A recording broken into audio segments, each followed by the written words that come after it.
Ini saya apply, terus saya oke, terus saya apply, terus saya oke.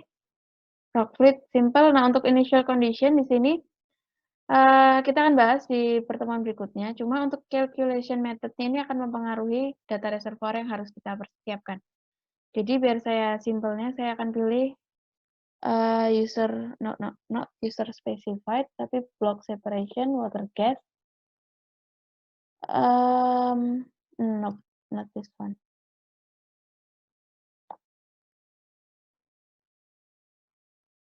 Gas water, I think it's this one, no, not this one. Coba ya, initial condition. Water gas, ignore all at face.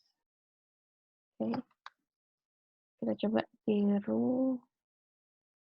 Water gas, ignore all, do not at face. Oke, kemudian angkanya kita harus masukin nyam. Di sini saya pakai reference depth-nya itu di depth-nya yang ada di data di 10.148 feet. Di situ tekanan reservoirnya di 513 psi. Kemudian untuk water oil contact, jadi untuk water oil contact ini saya mau taruh di dalam banget. Jadi biar saya punyanya cuma reservoir gas, jadi saya langsung hajar misalnya di 15.000. Nah, untuk gas cap composition-nya di sini saya anggap saya pakai rekombinasi composition. Itu ada di file Excel yang digitize, yang rekombinasi yang di sini. Ini saya Ctrl C, saya Ctrl V di sini. Oke, saya apply. Ya, normalize, yes. And then, oke. Dan coba kita lihat punya kita mana. Salah nge-paste, sorry. Apply, yes, and oke. Oke, jadi kalau Anda lihat sekarang untuk reservoir properties-nya saya nggak diminta global composition. Jadi initialization method itu akan mempengaruhi Anda nanti perlu provide data apa di time step 0 di initialnya. Di sini yang ketinggalan rock compressibility-nya saya masukin dulu ya. 1 kali 10⁻⁷. Oke. Kemudian untuk wells and recurrent di sini saya sediakan well baru, gitu ya. Well, lupa cara pasang well. Gimana sih? Oh, diklik. Yes. Yay, double click. Nope. No, it's not.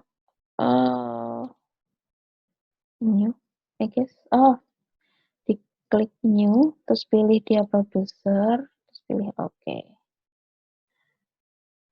Ngapain? Baru setelah itu Anda harus pilih perforasinya di mana. Kita pilih perforasinya. Saya coba lihatnya dari samping dulu, kemudian saya pilih plane yang ada di tengah, yaitu plane ke-6 gitu ya. Kemudian saya pilih trajektori. Saya pasang perforasi di sini. Halo.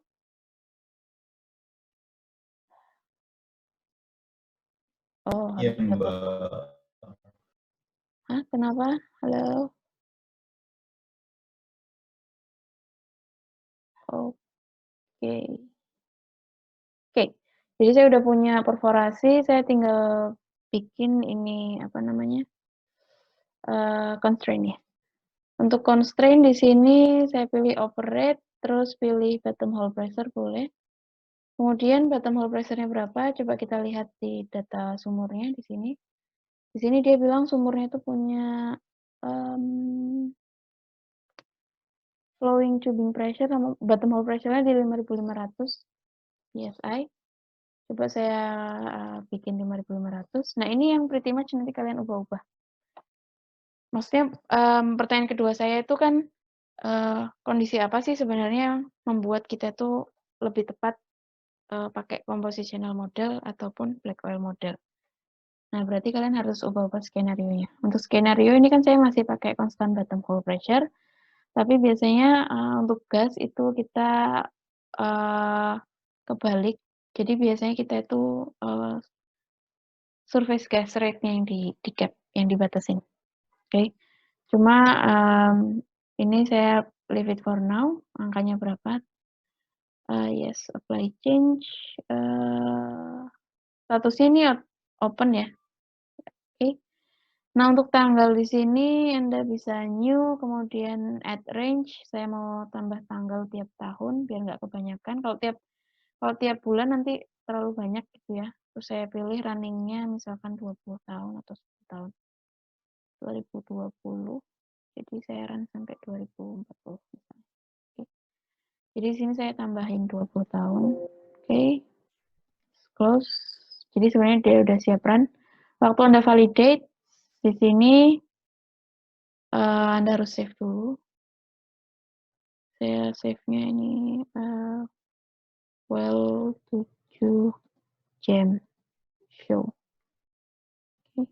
Terus saya run dulu datasetnya. Oke, kalau nggak ada error, baru saya coba run satu time step. Di sini Anda bisa cek in place-nya. Tidak ada yang error juga. Terus baru kita run.